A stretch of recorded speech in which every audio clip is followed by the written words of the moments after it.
Knockout আর দলীয় ফুটবলের প্রতিযোগিতা বিবেকানন্দ চ্যাম্পিয়ন ট্রফি 2026 পরিচালনায় শিলপাড়া বিবেকানন্দ অন্ধদূত সংঘ প্রত্যেক বছরের ন্যায় বর্তমান বছরে অনুষ্ঠিত হচ্ছে 7 সাইড নকআউট ফুটবল প্রতিযোগিতা বিবেকানন্দ চ্যাম্পিয়ন ট্রফি 2026 মনে রাখবেন যার শুভ উদ্বোধন আগামী বাংলার 15 ফাল্গুন ইংরেজির 28/2/2026 শনিবার সকাল 10টায়।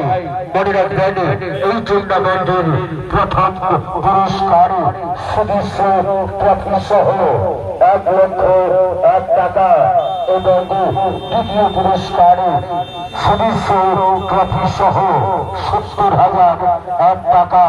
তাছাড়াও বিশেষ আকর্ষণীয় পুরস্কার থাকছে আমাদের এই টুর্নামেন্টে।